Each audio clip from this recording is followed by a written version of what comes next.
Osho stories द्वारा ओशो आध्यात्मिकता कहानियां सूफी श्रेणी में। जिब्रान की एक कहानी है। वे कहते हैं, एक रात एक माँ और बेटी अचानक शोर से जाग गईं। वे दोनों नींद में चलने की आदी थीं और जिस समय पड़ोस में अचानक शोर हुआ वे दोनों बगीचे में सो रही थीं। वे नींद में चलने की आदी थीं। यह उनके लिए एक बड़ा झटका रहा होगा क्योंकि नींद में बूढ़ी औरत अनिवार्य। 16 नवंबर 2023 ओशो स्टोरीज द्वारा ओशो आध्यात्मिकता कहानियां सूफी उपनिषद श्रेणी में। एक राजा ने सपना देखा। रात में सपने में उसने मृत्यु को देखा। वह डर गया। उसने पूछा, क्या बात है? तुम मुझे इतना क्यों डरा रहे हो? मृत्यु ने कहा, मैं तुम्हें यह बताने आया हूं कि कल सूर्यास्त के समय मैं आ रहा हूं, इसलिए तैयार हो जाओ। यह केवल दया के कारण है ताकि तुम दुखों का बंडल। 15 नवंबर 2023 ओशो स्टोरीज द्वारा ओशो आध्यात्मिकता कहानियां सूफी श्रेणी में। एक प्राचीन सूफी कथा है। एक व्यक्ति अपने दुखों से बहुत व्याकुल था। वह प्रतिदिन ईश्वर से प्रार्थना करता था, मेरे साथ ही ऐसा क्यों? सब लोग इतने सुखी प्रतीत होते हैं, केवल मैं ही इतना दुखी क्यों हूँ? एक दिन घोर निराशा में उसने ईश्वर से प्रार्थना की, आप मुझे किसी और का दुख दे दीजिए। निम्न और उच्च। 14 नवंबर 2023 ओशो स्टोरीज द्वारा हास्य ओशो आध्यात्मिकता कहानियां सूफी श्रेणी में। एक कहानी है, एक सूफी कहानी। यह एक कहानी ही होगी, सच नहीं हो सकती, लेकिन इसमें कुछ सच्चाई जरूर है। एक सूफी संत जो थोड़े सनकी और थोड़े पागल स्वभाव के थे, अपने एक शिष्य के घर में ठहरे हुए थे और उन्होंने सोचा, यह आदमी कुछ ऐसी चीजें करता है जो भिखारी से भीख मांगना। 14 नवंबर 2023 ओशो स्टोरीज द्वारा ओशो आध्यात्मिकता कहानियां सूफी श्रेणी में। भिखारी से भीख मांगना। 14 नवंबर 2023 ओशो स्टोरीज द्वारा ओशो आध्यात्मिकता कहानियां सूफी श्रेणी में। एक सूफी संत थे जिनका नाम फरीद था। एक बार गांव वालों ने उनसे पूछा, फरीद, महान बादशाह अकबर आपके पास कितनी बार आते हैं? आप उनसे हमारे गांव में गरीबों के लिए एक स्कूल खोलने के लिए क्यों नहीं कहते? हमारे गांव में तो स्कूल ही नहीं है। फरीद ने कहा, अच्छा, तो मैं उनके आने का इंतजार क्यों करूं? मैं गुरु के मार्ग। 13 नवंबर 2023 ओशो स्टोरीज द्वारा ओशो आध्यात्मिकता कहानियां सूफी श्रेणी में। गुरु केवल आपके वास्तविक स्वरूप का प्रतिनिधित्व करते हैं। वे आपसे केवल आपके अस्तित्व के सुप्त केंद्र को जगाने के लिए बात करते हैं। एक बार केंद्र जागृत हो जाने पर गुरु शिष्य के साथ मौन हो जाते हैं। महान सूफी संत बहाउद्दीन के बारे में एक सूफी कथा है। वे अपने कुछ 100 शिष्यों के साथ में रह रहे थे। हलवा किसे खाना चाहिए? 13 नवंबर 2023 ओशो स्टोरीज द्वारा हास्य ओशो आध्यात्मिकता कहानियां सूफी श्रेणी में। एक प्रसिद्ध सूफी कथा। मुल्ला नसरुद्दीन और 2 अन्य संत मक्का की तीर्थयात्रा पर गए। वे एक गांव से गुजर रहे थे। यह उनकी यात्रा का अंतिम चरण था। उनके पास लगभग पैसे खत्म हो चुके थे, बस थोड़े से बचे थे। उन्होंने हलवा नामक एक मिठाई खरीदी, लेकिन वह सभी के लिए पर्याप्त नहीं थी। समय की बर्बादी। 13 नवंबर 2023 ओशो स्टोरीज द्वारा ओशो आध्यात्मिकता कहानियां सूफी श्रेणी में। ईसा मसीह के बारे में एक प्रसिद्ध सूफी कथा है। ईसा मसीह एक कस्बे में आते हैं और देखते हैं कि एक आदमी शराब पीकर चिल्लाते हुए सड़क पर लेटा हुआ है। वे उसके पास जाते हैं, उसे हिलाते हैं और कहते हैं, तुम क्या कर रहे हो? तुम अपना जीवन इस तरह क्यों बर्बाद कर रहे हो? आदमी अपनी आंखें खोलता है और कहता है, कंपनी का प्रभाव। 12 नवंबर 2023 ओशो स्टोरीज द्वारा ओशो आध्यात्मिकता कहानियां सूफी श्रेणी में। एक प्रसिद्ध सूफी कथा कहती है, एक फल विक्रेता था।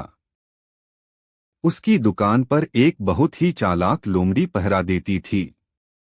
जब भी उसे बाहर जाना होता, वह लोमड़ी से कहता, सावधान रहो, मेरी जगह पर बैठो और देखते रहो। यहाँ आसपास होने वाली हर गतिविधि पर नजर रखो। किसी को भी कुछ भी चोरी करने मत देना। अदम्य इच्छा। 11 ओशो की कहानियां के बारे में। मेरे प्रिय गुरु ओशो द्वारा सुनाई गई कहानियां। मुझे क्या त्यागना चाहिए? 5 अक्टूबर 2025 ओशो स्टोरीज द्वारा बौद्ध धर्म ओशो आध्यात्मिकता कहानियां उपनिषद श्रेणी में। एक बहुत पुरानी कहानी है कि एक बूढ़ा आदमी अपने गुरु के पास आया और बोला, मैंने बहुत से गुरुओं से शिक्षा ली है और बहुत से सुखों का त्याग किया है। मैंने उपवास किया है, ब्रह्मचर्य का पालन किया है और ज्ञान प्राप्ति के लिए रात भर जागता रहा हूँ। मैंने सब कुछ त्याग दिया है जो मेरा था। हवा मुझे जहां भी ले जाए। 10 सितंबर 2025 ओशो स्टोरीज द्वारा बौद्ध धर्म हास्य ओशो आध्यात्मिकता कहानियां ज़ेन श्रेणी में। जापान में 2 मंदिर थे, दोनों एक दूसरे के शत्रु थे, जैसा कि सदियों से मंदिरों के बीच होता आया है। पुजारी इतने शत्रुतापूर्ण थे कि उन्होंने एक दूसरे की ओर देखना भी बंद कर दिया था। अगर वे सड़क पर एक दूसरे से मिलते तो वे एक दूसरे की ओर देखते भी नहीं। अगर वे सड़क पर एक दूसरे से मिलते। शराबी नाविक। 15 जुलाई 2025 ओशो स्टोरीज द्वारा आध्यात्मिकता कहानियां सूफी उपनिषद श्रेणी में। मैंने एक कहानी सुनी है। यह पूर्णिमा की रात थी, बिल्कुल आज रात की तरह। चांद पूरा था और रात बहुत खूबसूरत थी, इसलिए कुछ दोस्तों को आधी रात में नाव चलाने का मन हुआ। वे मौजमस्ती करना चाहते थे, इसलिए नाव में चढ़ने से पहले उन्होंने खूब शराब पी ली। फिर स्वतंत्र कैसे बने? 6 अगस्त 2024 ओशो स्टोरीज द्वारा ओशो आध्यात्मिकता कहानियां सूफी श्रेणी में। एक बार किसी ने सूफी संत अल-हिल्लाज मंसूर से पूछा, आजाद कैसे हों? आप सब आजादी की बात तो करते रहते हैं, लेकिन आजाद कैसे हों? उन्होंने कहा, यह बहुत आसान है, बस देखिए। वे एक मस्जिद में बैठे थे जिसमें इस तरह के खंभे थे। अल-हिल्लाज एक खंभे के पास गए, उसे पकड़ लिया। वही आलू, वही चपातियां। 18 नवंबर 2023 ओशो स्टोरीज द्वारा हास्य ओशो आध्यात्मिकता कहानियां श्रेणी में। आपने जो कुछ किया है, जो कुछ कर रहे हैं और जो कुछ करेंगे, वह आपसे अलग नहीं है। यह आपका अपना खेल है। अगर आप दुख झेल रहे हैं तो यह आपकी अपनी पसंद है। अगर आप आनंदित हैं तो यह आपकी अपनी पसंद है। इसके लिए कोई और जिम्मेदार नहीं है। मैं एक कॉलेज में नवनियुक्त पर भिखारी से भीख मांगना। 14 नवंबर 2023 ओशो स्टोरीज द्वारा ओशो आध्यात्मिकता कहानियां सूफी श्रेणी में। एक सूफी संत थे जिनका नाम फरीद था।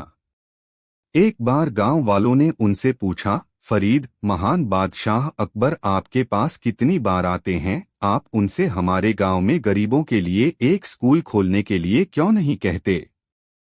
हमारे गांव में तो स्कूल ही नहीं है। फरीद ने कहा, अच्छा, तो मैं उनके आने का इंतजार क्यों करूं? मैं गुरु के मार्ग।